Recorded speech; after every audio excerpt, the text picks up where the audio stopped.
Today I'm joined by Gareth Evans of Cogent. Hi Gareth. Hi. Thanks for joining me.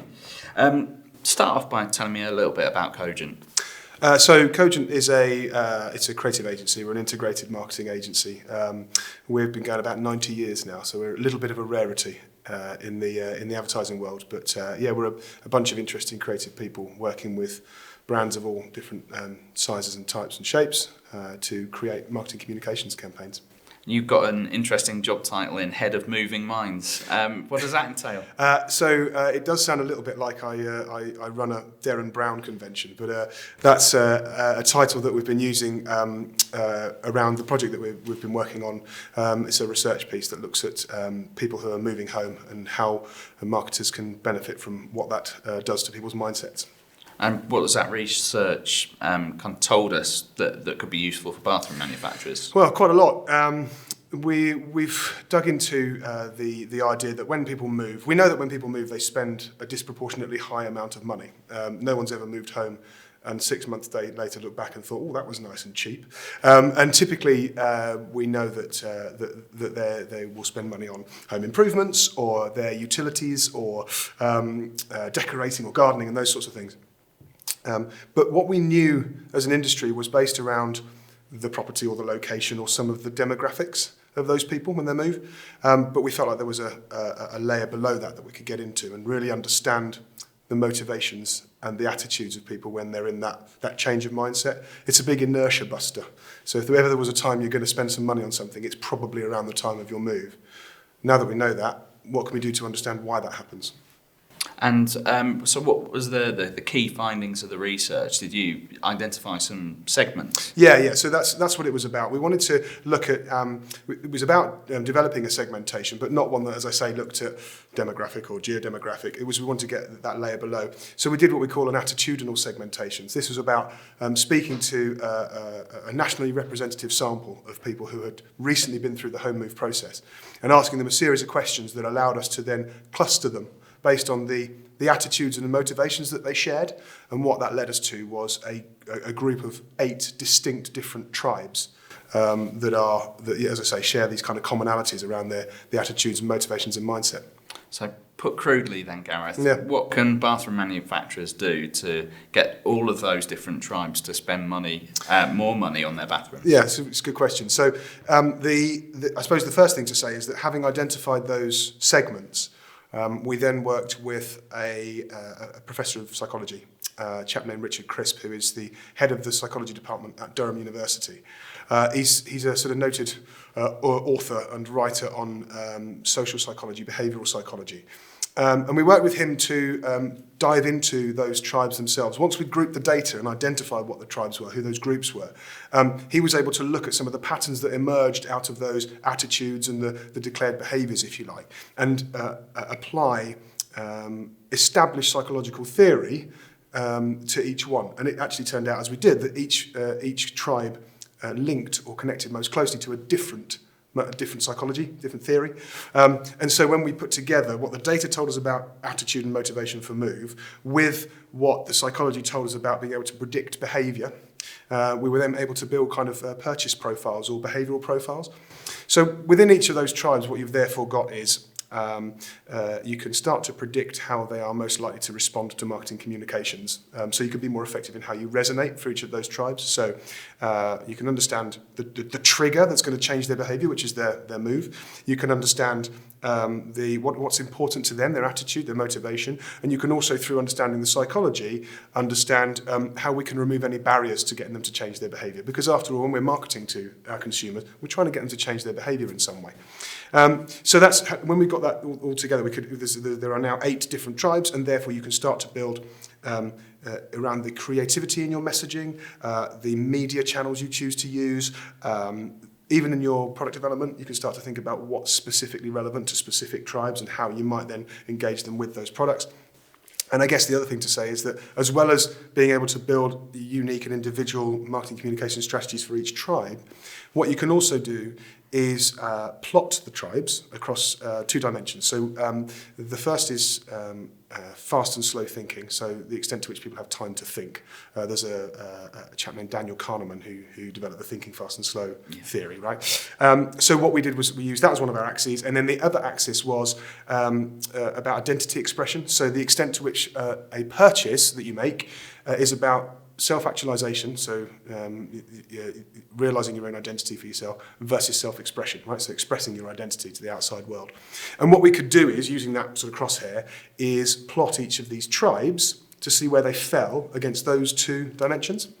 And what that leaves you with is 4 groupings, really, that says, this group of tribes want lots of detail in the way we communicate with them. These ones want some reassurance that what they're buying is the right thing. Over here, it might be that they want recommendation. They want quick pieces of information, much like the Amazon, people who bought this, bought that. So we can start to plot, as well as the kind of the rational ways in which people receive information, the kind of non-rational ways as well. So, Gareth, the key question then, which tribes are in that top right-hand quadrant? So the ones that are after the most detail in what they want to know. Yeah, so you tend to find that pragmatists are after a lot of detail. And you can tell probably from the name of the tribe, these are people that high on the motivation list is some kind of cost consideration, but often space as well. So they're very practical and pragmatic about the decisions they make. And that's often what's motivating the move. So in the decision making they make, they obviously need to go through the detail to understand that they've made the right decision. Another tribe that sits in that sort of space is what we call reconnectors. So the group of people who are almost like that family unit coming back together. So they're motivated by bringing maybe multiple generations back together in a similar space, similar geography, but it's about the reconnecting of the family unit almost. And again, because that's an interesting consideration with lots of different moving parts in it, that's where the detail becomes important, because what's right for the grandkids has to be right for mum and dad and for grandma and granddad or whoever, so they have to think about how do we balance all these things and how we're moving. So does that mean that for those groups we need to be talking about price, quality and ageless design? Yeah, definitely. I think those are very important elements of how you go about building a set of marketing communications messages in bathroom world. But I think it's thinking about how we communicate those things and in what combination. So we have to think a lot about the context of the mindset people are in, and also it's about making sure that we can be relevant in the kind of messages that we're pushing out there, because of course those things will be key decision making factors when we're thinking about our bathrooms, but it's also about resonance, and if you've got relevance and resonance together, then that's when powerful marketing communications messaging can happen, and that's where the opportunities are to perhaps stand out from the marketplace, which, let's face it, can be quite cluttered. So with each of the tribes that you've identified, how easy is it to design a campaign that hits several of the tribes? It's a good question. Again, that's about understanding where those tribes might sit on the continuum, if you like. So it's not about having to create individual campaigns for each tribe. Some tribes share elements of similarities, and certainly about how they want to receive information, or are best able to receive information. And you can start to group. If you're building a media plan for where you might communicate that message, you can start to take elements from each of those tribes and think about if you're serving ads at a personal level, maybe that's through social media or what have you. You can start to then get a bit more specific in that way, in the way you use media. But equally, it is likely that within a range of products, or within at a certain end of the market in terms of your brand, you'll start to see that you can, hopefully through what the research tells us, you can start to see where you map most easily and most effectively in terms of 2, 3, 4 or 5 tribes. And how has the research and the findings of the research changed the way that you design campaigns for your clients? I think what it's done actually is it's helped to open more conversations around truly understanding our consumer groups. I think sometimes you have to stop and take a step back and look at what you're doing and really think deeply about how much have I really spent the time getting into the consumer's head and into their world. And obviously that's something that we as an agency obsess about, but it's also an interesting proxy when we're using the research and the data to open up different avenues of conversation with brands and clients about how we can explore new ways to deepen that resonance of the marketing communications. I think that's the best thing. And like I say, it expands across into new product development, or search engine optimization, or media choice, or just in the tone of the messages that you're creating.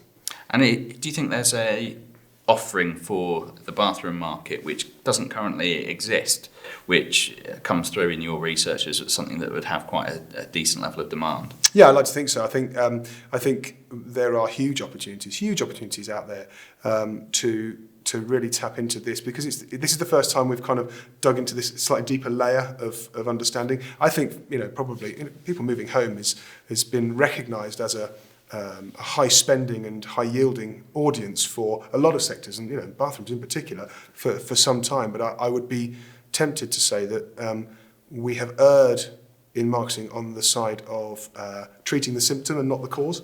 So it's about understanding people are moving, therefore let's market to them, rather than understanding why. And I think this is the first time we've been able to do that properly off the back of the research. And we can build in that extra layer of depth and complexity to really making sure that the messages we're putting out there will hit home with the audiences that are most important to us at a time when they're most likely to want to buy bathrooms.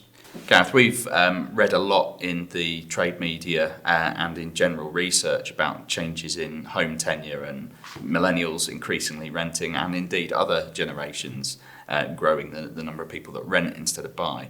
What impact has that had on the findings of your research? It's really interesting, actually. There's a sort of section in the research that talks about, rather than it being generation rent, which is a bit of a kind of a familiar term to us now, it's moved on and it's now generations rent. And actually, this is the whole purpose, the whole reason why it's important to segment by attitude and motivation and not by age, because increasingly age is becoming not irrelevant, but it's becoming a less accurate predictor of people's behaviour and preferences and purchases.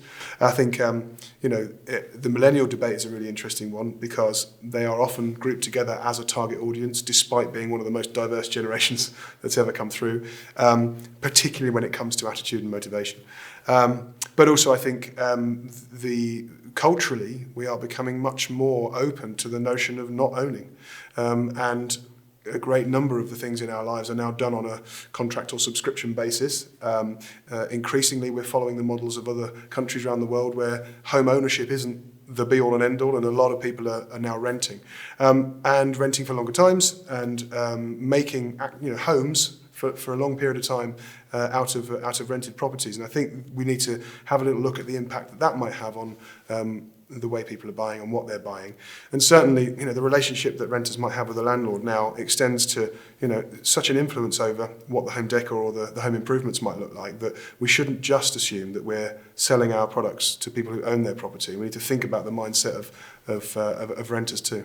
So do you think servitised models of sale of bathroom products to landlords is something which isn't too far away? Absolutely. I think we need to think very carefully about some of the models that are being successful, and maybe try and replicate some of those success models. There are opportunities out there definitely to think about whole bathrooms or parts or accessories or what have you that could follow that model, follow exactly that model. And because people are so much more used to it now as a way of conducting their lives, conducting their finances, conducting the way they live their life, then it has to be. And again, opportunities lie for those who are willing and able to explore them and jump on the opportunity. What key message would you like bathroom manufacturers to take away from this interview? I think just to stop and consider what opportunities might be being missed in the marketing communications work that you're doing. I mean, it's a fabulous and vibrant industry anyway, and there's a lot of great stuff going on, and there's definitely some fabulous marketing communications work being done. But there are always new opportunities, and as we continue to look at new and interesting ways to use data, there's always another thing that you can look at, another layer of depth you can add. And I really think that there are opportunities for certain brands to get ahead. I mean, I'm talking to all the brands here, but there are opportunities for some to really get ahead by thinking at that next layer down about what we truly understand about the mindset and how we can tap into that. Gareth, thanks for joining me. Thank you.